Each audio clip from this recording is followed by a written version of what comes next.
Informations sur notre compte X. Alors voilà, un petit point de presse des autorités aéroportuaires de Toronto. Là, je vous le rappelle maintenant, le bilan a été revu légèrement à la baisse. On parle de 15 blessés au total. Il y avait 22 citoyens canadiens à bord de cet appareil Delta CRJ entre le Minnesota et Toronto. 15 blessés, je vous le rappelle, 3 plus sérieusement, dont un enfant transporté à l'hôpital de Toronto pour enfants. Nous, on poursuit la discussion là-dessus. Allons retrouver maintenant André Turenne, qui est consultant en sécurité aéronautique et un ancien enquêteur du BST lui-même. Bonsoir, M. Turenne. Merci d'être avec nous. Bonsoir, M. Laporte. M. Turenne, j'aimerais, à vous aussi, revoyons les images de l'appareil retourné sur la piste. Dites-moi, qu'est-ce que ça vous dit à vous, cette scène-là? Bien, cette scène est on va dire, un phénomène extrêmement rare. OK, comme les discussions, un des phénomènes qui était présent, c'était les vents traversiers avec des bourrasques, OK, importantes. J'ai enquêté beaucoup d'accidents où est-ce qu'il y a eu des sorties de piste des avions, mais sans un renversement. Dans ce cas-ci, il y a un renversement, c'est donc il y avait le facteur vitesse des vents et vitesse de l'avion. Il y a certainement eu une manœuvre de l'équipage qui a amené une des ailes à se soulever et à faire une rotation vers la droite qui a arraché l'aile. La situation qu'on a, c'est qu'on a un appareil qui n'a pas pris en feu, juste des dommages mécaniques. On est capable de voir quelles sont les pièces qui se sont rupturées. La position de chacune des commandes de vol, que ce soit volet, on dit les volets, les flaps, OK, comme tout le monde appelle, Ouais. et tous les autres composantes de vol.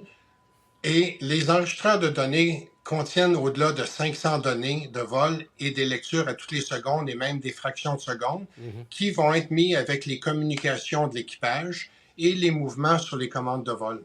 Fait que de cette façon-là, les enquêteurs au laboratoire vont pouvoir refaire une reconstruction complète du mouvement de l'appareil et des forces qui étaient en place qui ont permis à cet appareil-là de faire une rotation, on va dire un tonneau sur elle-même. Oui, parce que ça relève, je le dis là, comme je le pense, presque du miracle qu'il n'y ait pas eu d'incendie et tout est presque intact. Mais vous êtes d'accord, M. Turenne, avec moi là, pour dire que, ma foi, les passagers et les membres d'équipage là, étaient bénis aujourd'hui de s'en sortir vivants. Là.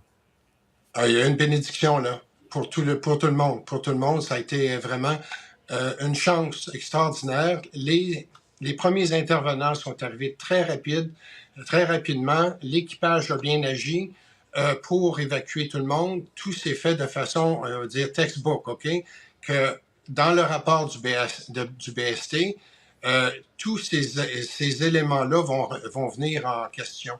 Mais ce qui rentre en question, dire cette enquête-là va se faire conformément à l'Organisation de l'aviation civile internationale, l'annexe 13. Le BST va être en charge de l'enquête, le NTSB va être participant à l'enquête, le fabricant de l'avion va être aussi participant à l'enquête. Les boîtes noires vont être ouvertes pour analyse et à Ottawa, où est-ce qu'ils ont toutes les facilités, ils vont être capables de faire aussi les entrevues des membres d'équipage et de voir aussi la formation des équipages, leur niveau de fatigue, les données radar et données météo à chaque instant pendant le déroulement de cet accident-là et avant. Ça fait que ça va être une image complète. Là, il ne nous manque rien, il ne manque pas de pièces d'appareil qui sont brûlées, calcinées ou quoi que ce soit. Donc, M. Turenne, donc, ça devrait être assez rapide là, pour arriver à comprendre ce qui s'est passé ou les erreurs qui ont pu être commises? Ça devrait être assez rapide, mais c'est, comment je dirais, quand on veut faire un travail complet, ça demande de mettre tous ces éléments-là, tous les analyser dans leur perspective et pour tirer les conclusions, pas des conclusions qui sont trop hâtives, mais celles qui amènent vraiment le poids à des recommandations dans le but là, de sécuriser le système de l'aviation, que ce soit au contrôle aérien, le pilotage, l'avion, les performances et tout. Oui, parce que tout ça doit être pris en cause, là, je présume, le choix de la piste par les contrôleurs aériens en fonction du vent et maintenant l'attitude des pilotes, là, parce que le commandant nous expliquait tout à l'heure comment un pilote procède. Parfois, quand il y a des vents latéraux, il redresse le nez de l'appareil à la toute dernière limite. Donc, Est-ce qu'il y a eu erreur de pilotage? Est-ce qu'il y a eu une bourrasque de vent mal comprise par l'équipage? C'est un peu ça qui est en question, là. Bien, c'est exactement comme les événements antérieurs que j'ai enquêté dans des vents importants. Il y a déjà eu un 737 qui est sorti de piste à Dorval. Puis, c'était juste entre des vents entre les hangars de Air Canada puis Air Transat, puis on dirait que ça a fait un tunnel de vent. L'appareil a fait pratiquement un 90 degrés, puis sorti de piste. J'ai eu à Québec un avion, un Piper qui est sorti de piste, OK, aussi encore là, avec des vents importants traversiers, qui est sorti à peu près 90 degrés de piste. J'en ai eu dans le nord, à Pevenetook, si je me rappelle bien. Encore là, c'était un Twin Otter qui est sorti de piste. Ouais. Les vents, puis dans certains cas, la majorité des cas, c'est qu'elles excédaient les limites de vent traversier de l'appareil. OK. Mais ils n'ont jamais culbuté ou faire un ça. roulis comme dans le cas du CRJ de ce Parce que cas présent. c'est ça, là, on revient à ça, là, finir à l'envers comme ça, vous n'aviez jamais vu ça, vous non plus, hein? Pour faire ça, c'est les forces aérodynamiques. Uh-huh. C'est les forces des vents et la position des commandes de vol en fonction de ces vents-là. Comment l'appareil a présenté, exemple, est-ce que c'est aileron et aussi élévateur? C'est ce que